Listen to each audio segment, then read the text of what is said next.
시청자 여러분 안녕하세요. 머니올라 시간입니다. 오늘은 글로벌 경제와 증시, 그중에서 특히 미국 상황을 중심으로 얘기를 풀어가 보겠는데요. 이 분야 베스트 애널리스트 모셨습니다. 하나금융투자의 이재만 팀장님 나오셨습니다. 안녕하세요. 안녕하십니까. 네.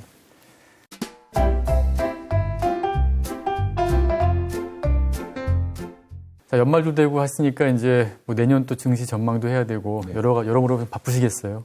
아무래도 그냥 매해년 거의 비슷하긴 한데 항상 주식시장을 전망한다는 거, 뭐 경제라든가 아니면 대부분 실제로 보게 되면 그렇게 맞지는 않는 것 같습니다. 근데 그 상황에 맞지 않는 상황에서도 논리라든가 근거를 찾는 게 조금 쉽지는 않은 상황이 매해년 똑같이 벌어지고 있는 것 같습니다. 지금도.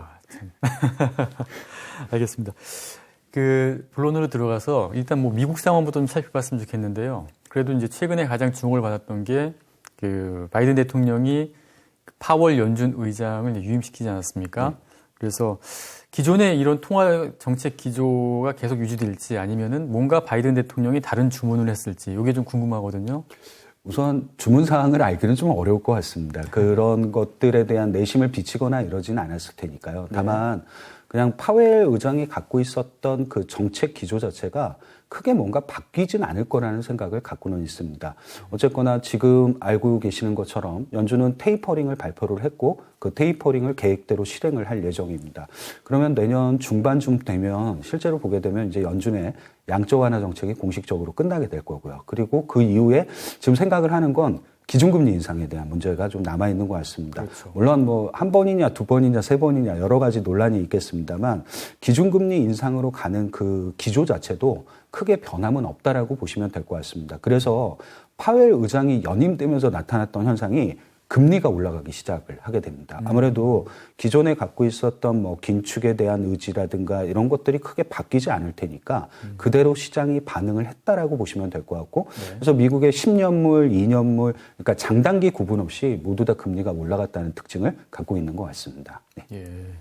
그 증시는 어떻게 반응을 좀 보였습니까? 아무래도 근데 증시 자체는 이제 금리가 조금 올라가기 시작을 하고 내년에도 금리가 좀 올라갈 가능성이 있다라고 생각하니까 최근에 아시는 것처럼 미국에서도 성장주들이 굉장히 강세였었죠. 그러니까 최근에 나온 성장주들이 이제 대표적으로 뭐 메타버스라든가 이런 그렇죠. 쪽이었는데 강세 기조를 크게 꺾지는 않은 것 같은데 대신 자금이 조금 다른 쪽으로 흘러 들어가게 되죠.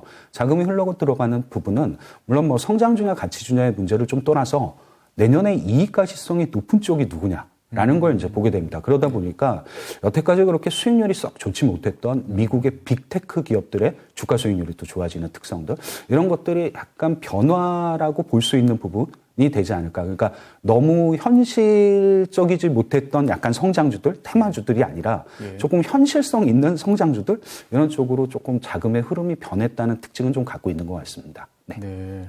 그러면은 이제 기존에 쭉 상황이 좋았던 뭐 기술주 이런 쪽들은 좀 약간 좀 주춤하는 그런 모양새인가요? 아무래도 이게 조금 불가피할 것 같습니다. 왜 그러냐면 금리가 올라가는 환경이라고 생각을 하게 되면 이전하고 투자의 관점들이 좀 바뀔 수가 있습니다. 특히 금리가 올라가는 환경에서는 너무 성장주에 대한 그 득세 자체가 약간 이제 포트폴리오 변화를 좀 주게 되는데 그렇다고 해서 무조건 뭐 가격이 싸고 뭐 이런 주식을 선호하지는 않습니다.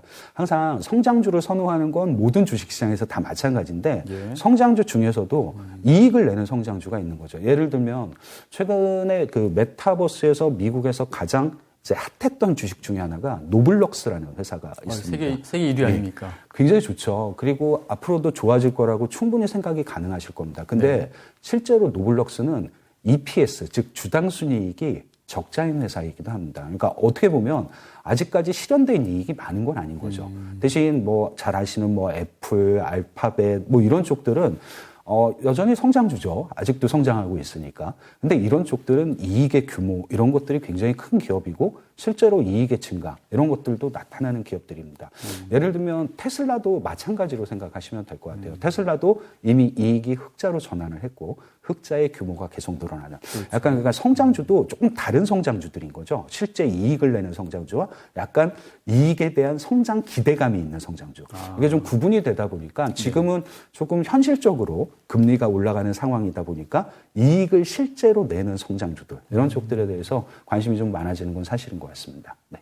그러면 테슬라도 언급하셨지만은 뭐 한동안 리비안하고 루시드 네. 이런 쪽이 엄청나게 오르다가 지금은 좀 조정을 보이고 있는데 네. 같은 맥락으로 볼 수 있겠네요. 예, 똑같다라고 보시면 될 것 같습니다. 리비안 같은 경우는 아직 이제 매출액이 잡히지 않는 회사입니다. 그러니까요. 그렇기 때문에 약간 투자의 위험성에 대해서 말씀을 드리려는 게 아니고 기본적으로 그런 회사들도 성장주들이긴 합니다. 근데 좀 성장의 그 관점이라는 게 다를 수밖에 없지 않을까라는 생각을 갖고 있습니다. 예. 네.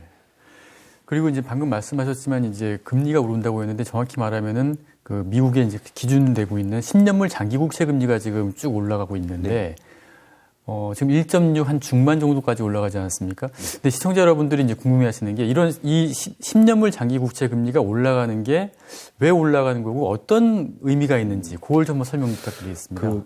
조금 단순한 논리로 접근을 하시면 될 것 같습니다. 연준이 원래 이제 유동성을 많이 공급을 했었죠. 유동성이 공급하는 시간에는 당연히 뭐 화폐 가치라든가 이런 게 떨어질 수밖에 없을 겁니다. 막대한 유동성의 공급이 있었고 화폐 가치가 떨어지면 당연히 화폐의 수요를 보실 수 있는 금리도 낮아지는 게 맞습니다. 근데 이제부터 연준의 정책이 반대로 변하게 되죠. 흔히 얘기하는 유동성의 공급 규모도 줄일 거고 내년 어디쯤인가 가면 기준금리도 인상할 것 같고 그러면 그냥 자연스러운 반대 현상으로 생각을 하시면 될 것 같습니다. 그러니까 경제는 성장하는데 물가가 안 오르고 금리가 안 오를 거라는 건 그냥 각국이 있는 희망인 거죠. 그렇게는 잘 안 되기 때문에 그냥 경제가 정상화되는 과정, 통화 정책이 뭐 정상화된다라기보다는 예전과 이제 좀 달라지는 과정들에서 생기는 자연스러운 시장의 반응이라고 생각을 하실 필요가 좀 있지 않을까. 그래서 금리가 올라가는 게 이상하다. 아니면 내가 생각했던 거하고는 다른데, 근데 연준의 통화 정책이 바뀌었기 때문에 이것도 같이 바꾸실 필요가 있지 않을까 생각을 갖고 있습니다. 네. 그럼 그런 차원에서 이제 금리는 올라가는데 미국 달러도 엄청나게 지금 강세거든요. 네. 계속 올라가고 있어요. 네. 이건 또 어떻게 설명할 수 있을까요? 글쎄 여러 가지 원인들이 좀 있을 겁니다. 그러니까 연준이 내년에 기준금리를 몇 번 올릴까가 최근에 달러 인덱스에 영향을 많이 주게 됩니다. 예를 들어서 한 번 올릴 것 같다라고 하게 되면 좀 달러가 약세를 좀 보이죠. 두 번 올릴 것 같다고 생각하면 다시 달러가 강세가 됩니다. 약간 그러니까 기준금리를 몇 번 인상할 거냐에 따라서 달러 인덱스가 우선 움직입니다. 이게 첫 번째 요인이고요. 두 번째로는 조금 나아가서 생각을 해보면 현재 아시는 것처럼 미국이 굉장히 물가 때문에 고민을 안 할 수가 없을 것 같습니다. 그렇죠. 물가 상승률의 숫자들이 이전에 2000년대에 봤던 숫자들이 아니고 1980년대, 90년대 보셨던 숫자들입니다. 예. 물가가 이렇게 올라가기 시작을 하게 되면 수입 물가도 같이 올라가게 되겠죠. 근데 수입 물가를 통제할 수 있는 방법은 없습니다. 대신 자국의 통화를 강세를 만들게 되면 물가 자체, 수입 물가가 올라가는 걸 좀 둔화시킬 수 있다는 특징. 이런 것들 때문에 실제로 보게 되면 달러도 강세, 위안화도 강세, 약간 예전에 보지 못했던 이런 형태들이 좀 나타난다라고 생각하실 수도 있지 않을까라고 바라보고 있습니다. 중국이 유동성을 풀지 않으면 달러는 강세입니다. 중국이 유동성을 풀면 달러가 약세가 되는 특징들. 이런 것들도 예전하고는 좀 많이 바뀌어진 이런 통화들의 변화 이런 것들로 좀 생각하시면 될 것 같습니다. 그러니까 중국이 지금 계속 긴축 기조를 이용하고 있고 그러다 보니까 달러도 풀지 않고 있고 네. 그 영향이 지금 미국 달러에 네. 나타나는 거군요. 어느 정도는 충분히 영향을 줄 수 있는 부분이 될 것 같습니다. 아시는 것처럼 중국이 어쨌거나 미국의 최대 국채 보유국이기도 합니다. 한 그렇죠. 번쯤 중국이 유동성을 푸는 뭐 이런 정책들이 있다라고 하게 되면 그거는 달러를 약세로 만드는 요인이라고 생각하시면 되는데 아직은 특별하게 그런 시그널이 별로 없는 것 같습니다. 네.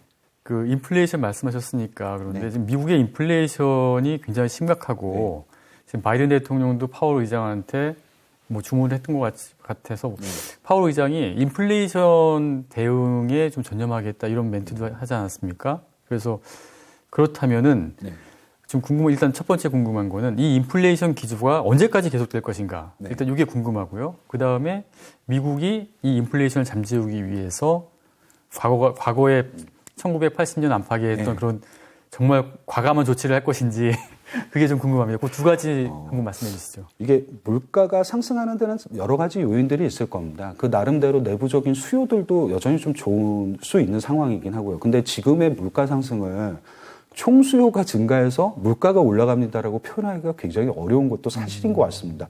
그렇게 수요 증가를 많이 느끼지를 못하는 그렇죠. 국면들이니까요. 그래서 다른 쪽을 생각을 하게 되죠. 다른 쪽이 뭐냐면 대부분 다 지금 겪고 있는, 그러니까 코로나19 때문에 생겼던 이런 공급 물량 차질 또는 물류 대란 이런 것들. 그러니까 지금 보게 되면 미국의 대표적인 지표 중에 이렇게 흔히 얘기하는 운송 배송 시간 이런 것들을 나타내는 지표들을 보게 되면 아직도 물류 대란이 여전하다라는 생각을 가질 수밖에 없는 것 같습니다. 물류가 잘 원활하게 공급이 안 되면 물가는 공급 쇼크에 의해서 올라가게 되는 거죠. 약간 지금은 좀 이런 과정들을 경험을 하고 있다라고 생각을 하고 있습니다. 물론 앞으로도 물류 대란이 계속될 거냐, 물론 여러 가지 지표로 좀 판단을 해보면 완화될 가능성은 분명히 있습니다. 예를 들면 LA 항만에 이렇게 정박해 있는 배들이 많아지게 되면 이게 선적 배들이 너무 많기 때문에 이게 밖으로 풀리지를 못하게 되는데 최근에 대기하고 있는 선적 수가 줄어드는 건 사실입니다. 이런 걸로 보게 되면 어느 정도는 약간 물류 대란이 좀 완화될 수도 있지 않을까? 그리고 운임 지표들, 예를 들면 발틱 드라이 인덱스라고 불리는 BDI 이런 지수들을 보시게 되면 최근에 약간 고점을 형성하고 더는 잘 못 올라가는 것 같습니다. 그럼 운임 가격들이 조금 낮아지는 거 이런 것들도 한편으로는 물류 대란의 완화 가능성을 좀 시사를 하는 거는 같습니다. 근데 이게 지금 그래서 완벽하게 완화될 거냐 참 이것도 좀 고민스러울 수밖에 없는 부분일 것 같습니다. 그래서 물가 상승에 대한 고민을 안 할 수는 없는 부분이고 인플레 압력도 그러니까 쉽사리 그렇게 사그라들지는 잘 않을 것 같습니다. 그래서 아마 이 부분은 좀 남겨두실 필요가 있는 것 같고 대신 그럼 연준이 정책을 어떻게 갖고 갈 거냐. 예전에 우리가 이렇게 흔히 얘기하는 경제학 원론 막 이런 데서 배울 때 생각을 해보면 경기의 더블딥이라는 거를 배우게 됩니다. 이중 경기 침체라고 하죠. 경기가 살짝 좋아질다 다시 나빠지는 형태. 이게 예전에 미국에서 한번 있기는 있었습니다. 실제로 1980년대 초반 때 이렇게 보시게 되면 그때 당시 2차 오일 쇼크가 있었죠. 2차 유가 급등이 한번 있었는데 그 유가 급등 때문에 경기가 실제로 미국이 침체를 했었습니다. 그래서 그때 당시 연준이 당연히 금리를 인하를 했겠죠. 그러면서 경기는 자연스럽게 회복을 하게 됩니다. 근데 이게 경기가 회복하는 그 초반에 너무 빨리 금리 인상 쪽으로 정책을 변화를 시킨 거죠. 그러면서 맞습니다. 다시 경기가 침체를 하게 됩니다. 근데 여기서 중요한 건 1차 경기 침체는 그 당시에 6개월 정도 진행이 됐습니다. 아주 길지는 않았죠. 2차 경기 침체는 16개월이나 진행이 됐습니다. 이게 한번 정책을 잘못 썼을 때 그 2차 경기 침체는 굉장히 시간이 길게 올 수도 있다는 생각을 해볼 필요가 좀 있을 것 같습니다. 여기서 드리고 싶은 말씀은 이거는 제가 알고 있는 사실이 아니고 연준도 알고 있을 겁니다. 그렇기 때문에 온리 물가만을 갖고 그러니까 오로지 물가만을 보고 뭔가 정책을 결정하기에는 쉽지 않은 상황이 될 수도 있다. 그래서 금리를 우리들이 생각하는 것보다 조금 속도를 늦춰서 올릴 가능성도 있지 않겠냐. 테이퍼링은 어쩔 수 없는 것 같지만 금리에 대한 인상 정책 부분은 아마도 조금은 더 시간을 두려고 하지 않을까라는 생각을 갖고는 있습니다. 물가는 버티기 게임을 하겠죠. 이게 왜 그러냐면 물류 대란이 완화되면 물가는 낮아질 가능성이 있기 때문에 물류 대란을 완화시킬 수 있는 방법들을 생각을 해낼 겁니다. 근데 이게 약간 인위적인 방법들이 되겠죠. 얘기하는 위드 코로나 정책 이런 것들일 텐데 위드 코로나 정책의 또 부작용도 만만치 않은 상황이라서 저는 해결이 좀 어려울 수 있는 부분은 맞는 것 같습니다. 실제로. 네. 일단 그러면 팀장님 예상으로는 공급 지금만 변동 현상 요거는 좀 완화될 것으로 보고 또 그 물가만을 잡기 위해서 연준이 그렇게 무리하게 기준금리를 조기에 인상하고 빠르게 인상하지는 않을 것이다. 과거에 더블딥 현상까지 고려하기 때문에 네. 그렇다는 것이죠. 네, 아무래도 학습 효과가 있기 때문에 막 그렇게까지 서두르지는 않을 것 같다는 생각 가지고 있습니다. 또 다른 전문가들하고 또 약간 다른 견해신 것 같아요. 저보다 더 잘 알고 있는 연준이 그렇게 하지 않을까 생각하고 있습니다. 예. 그리고 미국 증시가 지금은 요 며칠 보니까 좀 주춤하고는 있는데 그래도 지금 장기적인 그래프를 보면은 꾸준히 계속 우상향을 하고 있어요. 네. 그래서 이 추세가 이제 내년에도 계속 갈 것인가 아니면은 너무 올랐기 때문에 좀 조정을 받을 것인가 다들 궁금해 하는데 공교롭게도 뱅크 오브 아메리카하고 골드만삭스하고 상반된 견해를 내놨어요. 네. 한쪽은 이제 꺾일 때 된다. S&P 500은 한 20%까지 빠질 것이다. 예. 근데 골드만삭스는 계속 오를 것이다. 이렇게 하는데 어떻게 좀 보십니까? 우선 미국 증시는 글로벌 증시의 주도주입니다. 그러니까 주도주가 소멸이 되게 되면 네. 글로벌 증시 자체가 문제가 생기게 됩니다. 그래서 미국 증시는 항상 글로벌 주식시장을 바라보는데 지금의 가장 바로미터가 되는 거죠. 그래서 중요할 수밖에 없는 것 같습니다. 예. 주도주가 없는 증시는 없기 때문에 항상 그렇죠. 생각을 하시면 되는데 그러면 내년에 미국은 어떨까를 생각을 해보게 됩니다. 아까 그 말씀드렸던 기준금리 인상이라는 부분은 분명히 주식시장에는 위험입니다. 왜 그러냐면 없었던 금리가 생기게 됩니다. 그러면 사람들이 놀랄 수밖에 없는 거고 이거를 미리 알고 있었다고 해서 대응이 되는 부분도 잘 아닌 것 같습니다. 예를 들면 2015년 12월 달에 미국이 처음으로 그때 당시 기준금리를 한번 인상을 했었습니다. 모르는 사람이 없었을 겁니다. 다 그쯤 되면 누구나 기준금리를 올릴 거라고 생각을 하고 있었는데 결국 2015년 10월에서 2016년 2월까지 이렇게 차트를 보시게 되면 미국과 한국 증시가 고점 대비 12%, 14%씩 하락을 하게 됩니다. 그러니까 알고 있었던 사실이라 하더라도 없었던 기준금리 또는 정책금리가 생긴다라고 하게 되면 그거는 리스크일 겁니다. 어떻게 보게 되면 내년 어느 순간에 가서 미국이 금리를 올릴 거라는 생각을 갖고 있고 실제로 그걸 발표를 하게 되면 그거는 그 당시에 지수에 분명히 충격을 줄 수 있다는 부분으로 생각을 하시면 될 것 같습니다. 한국만의 충격이 아니고 그거는 미국도 충격을 받게 되는 요인이 됩니다. 대체적으로 그래서 한 10% 정도, 10% 정도, 한 12%에서 한 14% 정도의 하락을 항상 그렇게 염두를 해두게 됩니다. 근데 또 다른 측면을 생각을 해보게 되면 그러면 내년에 미국의 그 상단이 어느 정도 될까를 또 계산을 해야 되겠죠. 내년은 폭발적인 유동성의 힘은 없을 겁니다. 연준이 이미 정책을 전환을 했기 때문에 그런 것들을 기대하기 어려운데 대신 이 연준이 유동성을 공급을 하지 않는 국면에 그럼 나는 뭘 보고 주식을 해야 되느냐라고 하게 되면 대단히 단순합니다. 이익의 증가율을 갖고 하는 거죠. 그러니까 이익의 증가율이 몇 프로냐에 따라 주가는 수익률이 결정된다라고 단순하게 생각을 하시면 될 것 같습니다. 내년에 미국 기업들 전체 S&P 500의 EPS 증가율은 8.4% 정도 됩니다. 8.4%면 별로 안 높은 것 같아요. 8.4%면 미국 수준에서 보게 되면 대단히 높습니다. 올해가 되게 이례적이었던 거죠. 기저효과가 있었고 막 이러니까 폭발적으로 증가를 한 건 맞습니다만 8.4% 정도면 대단히 높은 수준입니다. 올해가 얼마 증가? 대략적으로 올해 같은 경우가 한 7, 80% 정도 증가를 한 거죠. 왜냐하면 작년에 기저효과가 있으니까 올해는 증가율이 대단히 높은 거고요. 근데 이런 거는 굉장히 이례적인 상황에서만 한 번씩 나오는 거지 매년 그렇게 두 자릿대의 이익 증가율을 갖기가 쉽지는 않습니다. 그래도 미국은 8%대 정도에서 한 10%대 이 정도의 이 이익 증가율을 갖고 오게 됩니다. 그러면 이만큼이 그냥 기대 수익률이라고 생각하시면 될 것 같아요. 그러니까 이게 상반기가 좋냐 하반기가 좋냐에 대한 논란도 분명히 있겠습니다만 한 번쯤 상반기에는 더 이상 통화 정책을 변화시킬 것 같지는 않습니다. 그러니까 뭐 상반기 때 내년에 기준금리를 올린다? 이러지는 않을 것 같아서 그런 정도 생각 안 하시면 내가 내년 2022년 S&P 500의 상반기 기대 수익률은 한 10% 정도 여기서부터 보시고 가셔도 괜찮지 않을까라는 생각을 갖고 있습니다. 특히 미국은 S&P 500이라든가 이런 쪽의 EPS의 내년 추정치를 보고 있으면 계속 꾸준히 우상향하고 있습니다. 그러니까 이익에 대한 신뢰가 되게 높은 거죠. 미국은 이익이 증가할 거다라는 그 신뢰. 아직은 그 신뢰가 꺾이지 않았으니까 한 번쯤 미국은 그래도 여기서 또 한 번에 한 10% 정도의 위쪽으로의 그 우리가 흔히 얘기하는 상승 업사이드 포텐셜이라고 하죠. 상승률을 가져올 수 있을 거다라는 생각하시면 될 것 같습니다. 네. 그럼 팀장님 예상으로는 과거 한 10년 정도 같이 S&P 500이나 나스닥 지수가 꾸준히 이제 우상향으로 갈 것이다. 네. 약간의 변동은 있겠지만은 네. 그렇게 예상을 하시는 거군요. 네, 그렇죠. 근데 아시는 것처럼 기대 수익률은 많이 낮추셔야 됩니다. 왜냐하면 금리가 올라가고 통화 정책이 바뀌었는데 올해 그러니까 2021년과 2022년에 기대 수익률을 똑같이 보시면 안 되겠죠. 낮춰야 됩니다. 근데 낮추는 과정에서도 미국은 여전히 다른 국가들에 비해서는 조금 높은 기대 수익률을 가져올 수 있다라는 생각하고 있습니다. 네. 그 한 가지 아킬레스건으로 좀 지목되는 게 연준의 자산이 지금 8조 달러가 넘지 않습니까? 역사상 최대인데 한 10년 전보다 비교해 보면 10배 넘게 지금 많아졌잖아요. 그래서 이거를 어떻게 줄일 것인가 이 부분도 좀 관건이라고 그러는데 어떻게 좀 보세요? 제가 우선 경제학자는 아니기 때문에 참 어려운 질문이십니다. 어떻게 줄일 거냐?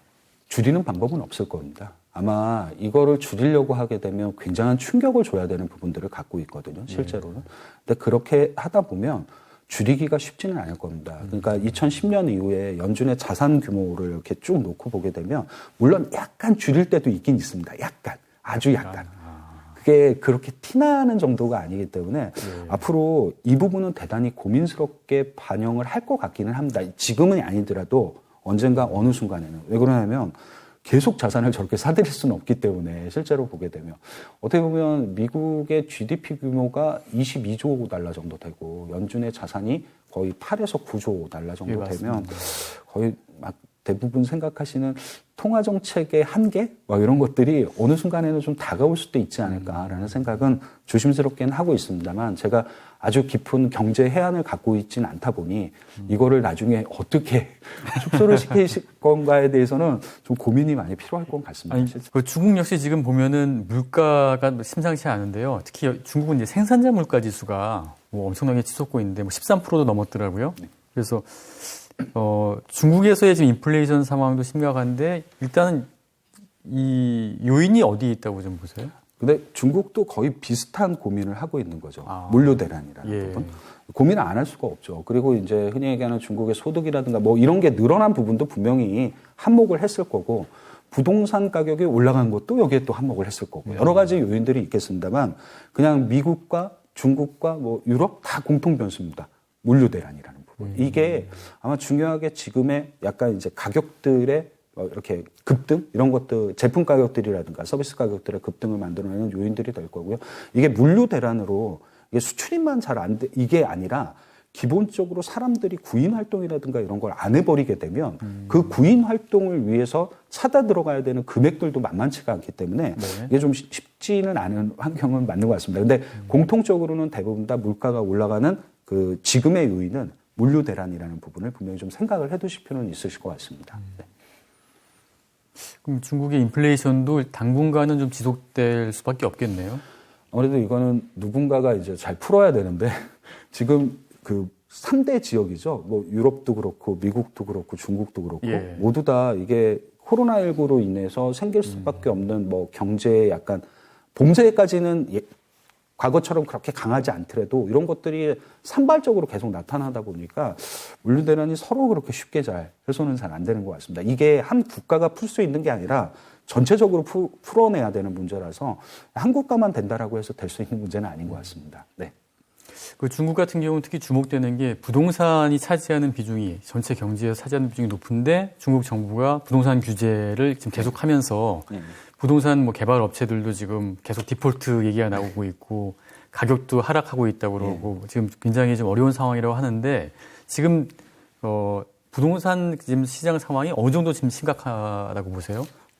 우선 중국도 모든 국가들이 다 비슷하겠습니다만 부동산 가격이 다 올랐죠. 뭐 안 오른 국가가 없을 정도로 올랐고 중국도 이제 만만치 않은 부동산 가격의 상승이 있었는데 결국 중국의 정부가 부동산을 규제를 하기 시작했던 그 부분은 이게 그 중국의 민간에서 차지하는 고정 비용들이라는 게 있을 겁니다. 근데 고정 비용들에 대한 부담이 높은 쪽을 이제 흔히 얘기하는 정부가 규제를 하는 거죠. 가격 규제처럼. 그러니까 부동산도 여기에 해당이 되고 사교육도 여기에 해당이 됩니다. 실제로 중국의 가계가 내는 비중, 고정비에 대한 비중이 이런 쪽들이 대단히 높았는데 여기를 이제 규제를 하기 시작을 하는 거죠.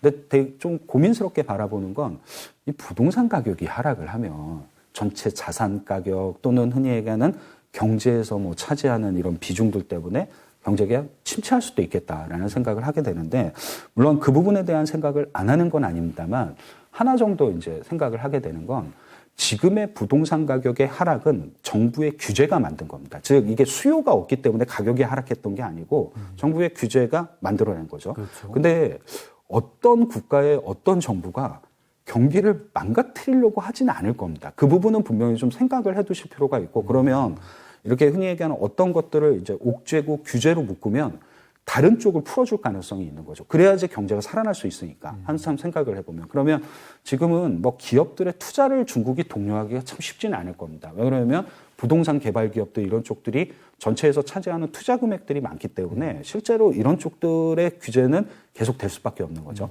대신 다른 쪽들을 풀어줄 겁니다. 예를 들어서 약간 중국의 최근에 소비 경기가 썩 좋지는 못한 상황입니다. 중국도. 물가가 상승해서 그럴 수도 있고 뭐 부동산 가격이 좀 떨어져서 그럴 수도 있겠습니다만 이렇게 경제 상황에서 투자가 잘 안 된다라고 하게 되면 물꼬를 터줄 수 있는 쪽이 소비 쪽이 될 수도 있거든요. 예를 들어서 무슨 그게 명품 소비라든가 부동산 소비가 아닌 그냥 대중화된 소비들을 조금 활성화시킬 수 있는 방법들, 이런 것들을 대안책으로 내놓을 가능성도 어느 정도 있지 않겠냐라는 생각. 그리고 이게 아까 제가 그 중국과 미국이 지금은 같이 긴축을 하는 거죠. 근데 의외로 예전에 이렇게 그 과거의 경험들을 보게 되면 그러니까 미국이 긴축을 하면 중국이 통화 정책을 확장 쪽으로 갈 때가 많았습니다. 의외로. 그리고 당연히 미국이 확장을 하면 중국이 긴축으로 했을 때가 많았었던 거죠. 통화 정책이 약간 핑퐁 게임처럼 이렇게 하는 부분들을 좀 생각을 해보신다라고 하게 되면 중국이 12월부터 3월까지 잘 아시는 것처럼 뭐 경제공작회의, 정협, 전인대 이런 것들이 예정이 되어 있습니다. 한 번쯤 정책적인 부분에 대한 모멘텀 이런 것들이 조금 발현될 수 있는 쪽은 막 너무 미국만을 바라보시는데 오히려 중국이 이런 것들을 좀 풀어줄 수 있는 가능성도 생각을 좀 해두실 필요는 있으실 것 같습니다. 네. 그 중국 정부의 경기 부양책에 대한 또 기대하는 쪽도 있던데 네. 좀 가능하다고 보세요?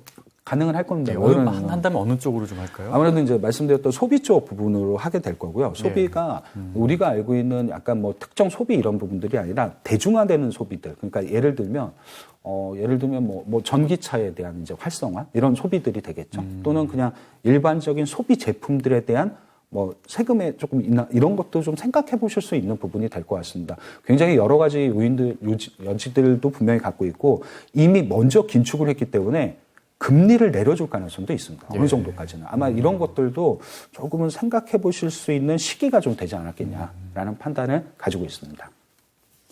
방금 말씀하신 금리는 저 대출 우대금리겠죠. 아무래도 네. 기준금리 역할을 하는. 맞습니다. 예. 한국은 내년의 이익을 잘 못 믿는 거죠. 더 떨어질 것 같고 안 좋을 것 같고 이런 것들에 대한 생각의 차이가 결국 수익률의 차이를 만들어내는 가장 특징적인 점이 되지 않을까라는 생각도 갖고 있습니다. 물론 여기에 이제